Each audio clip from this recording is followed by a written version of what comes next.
ആളുകൾക്ക് മുമ്പ് സന്തോഷ് ജോർജ് കുളങ്ങര പറഞ്ഞതുപോലെ നമ്മുടെ നാട് നേരിടാൻ പോകുന്ന ഏറ്റവും വലിയ ദുരന്തം എന്നുള്ളത് വെള്ളപ്പൊക്കമോ പട്ടിണിയോ ദാരിദ്ര്യമൊന്നുമല്ല. ഹൃദയം നശിച്ചുപോയ മലീമസമായി പോയ മനുഷ്യരുടെ പച്ച വർഗീയതയാണ്. നിങ്ങൾ ഈ വീഡിയോ ഒന്ന് കണ്ടു നോക്ക്. ഒരു പ്രദേശം മുഴുവൻ ഒലിച്ചുപോയി. ഇപ്പം ഈ മറ്റേ ജാക്കറ്റൊക്കെ ഇട്ട് നടക്കുന്ന ഒരുപാട് പേര് ഈ ടി വിയിൽ കാണാമല്ലോ. SYS സുന്നി യുവജന സംഘം, SKSSF അതെന്താന്ന് എനിക്ക് അറിഞ്ഞുകൂടാ, എന്തൊക്കെയോ ഉണ്ട്. അതിലൊരു മുസ്ലിം മഞ്ഞ ഉടുപ്പിട്ടൊരു വൈറ്റ് ഗാർഡിനെ കണ്ടു. അതെ, മഞ്ഞ ഉടുപ്പിട്ട് വൈറ്റ് ഗാർഡ്, വൈറ്റ് ഉടുപ്പിട്ട് മഞ്ഞ ഗാർഡ്, ഇതൊക്കെ കുറേ എണ്ണം. ഇത് കൂടാതെ DYFI ഇവരുടെ കണ്ടു. ഇവരുടെ ആ ടീഷർട്ട് കണ്ടാലറിയാം. ഇന്നലെ രാവിലെ മുതൽ ധൃതി പിടിച്ച് തയ്യൽക്കാരൻ്റെ പ്രിന്റ് പിടിച്ച് വേഗം അത് കഴിഞ്ഞിട്ട് പ്രിന്റ് ചെയ്ത് അത് വിട്ടുകൊണ്ട് ഇവിടെ ഇറങ്ങിയിരിക്കുകയാണ്. റിസ്ക് ഉള്ള മേഖലയാണ്. ഈ നടക്കുന്നത് മുഴുവൻ സേഫ് ഏരിയയിലാണ്, ആശുപത്രിയിൽ അവിടെ ഇവിടെയൊക്കെ. നമ്മളോർക്കും ദുരന്ത മുഖത്തൊന്നും അല്ല, ഇതിൽ അടുത്ത് പോകാൻ ഇവന് പേടിയാ. അല്ല, ഇപ്പൊ നമ്മൾ കണ്ടു ഈ ബോഡി എടുത്ത് മോർച്ചറി എടുത്ത് ആംബുലൻസിൽ കയറ്റുന്നു, മൊബൈൽ ഫ്രീസർ കണ്ടപ്പോൾ ഞാൻ ചിന്തിച്ചു, ഇവനൊക്കെ മനുഷ്യനാണോ അതോ മനുഷ്യരൂപം പൂണ്ട ഹൃദയമില്ലാത്ത മറ്റെന്തെങ്കിലും ജീവിയാണ്? എങ്ങനെയാണ് ഹൃദയമുള്ള മനുഷ്യർക്കൊക്കെ ഇങ്ങനെ പരിഹസിക്കാൻ കഴിയുന്നത്?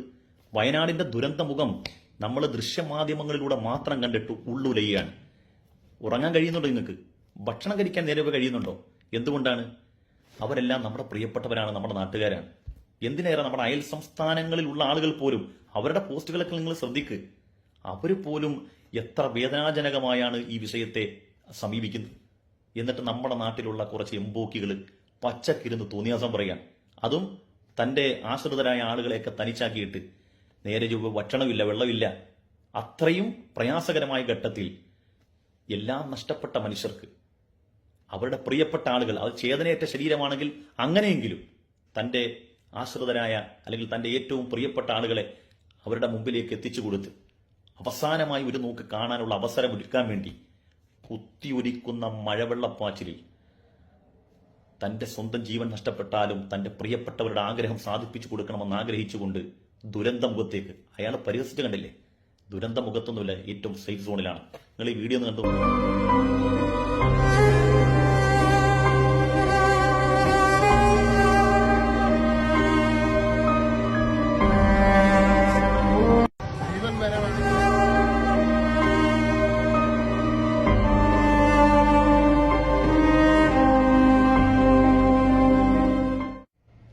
വീഡിയോ കണ്ടില്ലേ? ഇതാണോ TG മോഹൻദാസ് പറഞ്ഞ ഈ സേഫ് സോൺ?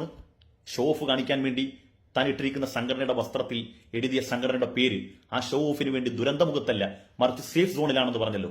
ഇതാണോ ആ സേഫ് സോൺ? ഞാൻ ചോദിക്കുകയാണ്. ഇവിടെയൊക്കെ ഏറ്റവും വലിയ ദുഃഖവും നിരാശ എന്തറിയോ? ഇത്തരം നികൃഷ്ട ജീവികൾ, ദുരന്തത്തെക്കാൾ വലിയ ദുരന്തങ്ങളായ ഇത്തരം മനുഷ്യർ, ഈ വിശപ്പുകൾ, ഇതിനെയൊക്കെ പൂട്ടിക്കാനും നാവടപ്പിക്കാനും ഒരു ഗവൺമെന്റ് സംവിധാനം നമുക്കില്ലാതായി പോയില്ലെന്ന്. ഇവനൊക്കെ മനുഷ്യനാണെന്ന് ആലോചിക്കുക. ആ വയനാടിന്റെ ദുരന്ത ഭൂമിക, ഇന്നലകൾ കുട്ടികൾ പൂമ്പാറ്റയെ പോലെ ഓടിക്കളിച്ചു നടന്ന സ്ഥലങ്ങൾ, മനുഷ്യവാസം ഉണ്ടായിരുന്ന സ്ഥലങ്ങൾ, വീടുകളും കച്ചവട സ്ഥാപനങ്ങളും ഉണ്ടായിരുന്ന സ്ഥലങ്ങൾ, അവിടെ നിന്ന് ഒരു മരുഭൂമി കണക്ക് ഒരു പ്രതലം മാത്രം. ആ പ്രതലത്തിൽ ചെളിക്കുണ്ടിൽ നിന്നുകൊണ്ട് ചേതനയേറ്റ മൃതദേഹങ്ങൾ, കൽബും ഹൃദയവും ഉലഞ്ഞുകൊണ്ട് മനുഷ്യർ പൊക്കിയെടുക്കുമ്പോൾ അവർ തന്നെ ഇല്ലാതായി പോകുന്ന അത്തരം സന്നദ്ധ പ്രവർത്തകരുടെ ആത്മവീര്യം കെടുത്തുകയല്ലേ ഗവൺമെന്റ് സംവിധാനങ്ങളോട് ഞാൻ പറയാണ്. അവരെ വെറും പരിഹാസ കഥാപാത്രങ്ങളാക്കുകയല്ലേ ഇത്തരം നികൃഷ്ട ജീവികൾ? ഇവർക്കെതിരെ നടപടി വേണ്ടെന്ന് ഞാൻ ചോദിക്കുന്നു. ആ മനുഷ്യരെ പരിഹസിക്കുന്നു. അവിടെ ഏതെങ്കിലും ഒരു മതസംഘടന മാത്രമാണ്? SYS ഉണ്ട്, SKSF ഉണ്ട്, വൈറ്റ് ഗാർഡ് ഉണ്ട്, SDP ഉണ്ട്, DYFI ഉണ്ട്, കോൺഗ്രസിന്റെ മറ്റ് യുവ പ്രസ്ഥാനങ്ങളുണ്ട്. ഇവരെല്ലാവരും, എന്തിനേറെ അയൽ സംസ്ഥാനങ്ങളായ തമിഴ്നാട്ടിൽ നിന്ന് വരെ ഭക്ഷണവും വെള്ളവുമായി ലോറികൾ അങ്ങോട്ട് പായുകയാണ്. ഒരു മുട്ടുസൂചിയുടെ ഉപകാരം പോലും ആ ദുരന്തമുഖത്തേക്ക് നൽകാതെ ചാനലിരുന്നു കൊണ്ട് മറ്റ് മീഡിയകളെ പരിഹസിച്ചു. മീഡിയകളെ എങ്ങനെയാണ് പരിഹസിക്കുക? മീഡിയകളൊന്നും ചെയ്യുന്നില്ലേ? ആ നാടിന്റെ അവസ്ഥയും അവിടുത്തെ നിലവിലുള്ള സാഹചര്യങ്ങളും ചാനലിലൂടെ പുറം ലോകത്തെ കാണിക്കുകയും അവിടെ വലിയ സഹായങ്ങൾ ആവശ്യമാണെന്ന് മനസ്സിലാക്കിയത് കൊണ്ടാണ് ആളുകൾ ഭക്ഷണവും വെള്ളവുമായി ആ സ്ഥലത്തെ ലക്ഷ്യമാക്കി പായുന്നത്. മീഡിയ ഇവിടെ കൃത്യമായി പ്രവർത്തിച്ചിട്ടുണ്ട്.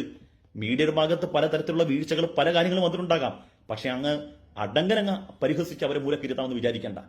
അവരെ ആക്ഷേപിക്കുക, മതസംഘടനകളെ ആക്ഷേപിക്കുക, സന്നദ്ധ പ്രവർത്തകരുടെ വീര്യം കെടുന്ന ലോകങ്ങൾ പഞ്ചപുച്ഛം പരിഹസിക്കുക. ഇത്തരം വിശപ്പുകളെ കേരളക്കര ഒന്നാകെ കൈകാര്യം ചെയ്യണം എന്നുള്ളതാണ്. നമ്മളിവിടെ ആ ദുരന്തമുഖത്ത് നമുക്ക് ക്രൈസ്തവനെന്നുണ്ടോ, ഹൈന്ദവനെന്നുണ്ടോ, മുസ്ലിം എന്നുണ്ടോ? നമ്മളൊക്കെ മനുഷ്യരല്ലേ? നമുക്കൊക്കെ വലിയ പാഠം തരികയാണ്. എന്തൊക്കെ ജാതി മതമൊക്കെ പറഞ്ഞാലും അവസാനം ഇതൊക്കെയാണ് നമ്മൾക്ക് ജീവിതത്തിൽ വരാനുള്ളത് എന്ന് ഒരു ബോധ്യവും കൂടി പ്രകൃതി നമുക്ക് തരികയാണ്. അതെല്ലാം മനസ്സിലാക്കിയിട്ടും ഈ അവസരത്തെ ദുരുപയോഗം ചെയ്തുകൊണ്ട് അവിടെ പ്രവർത്തിക്കുന്ന സാധുക്കളായ മനുഷ്യരെ പച്ചക്ക് പരിഹസിക്കുക.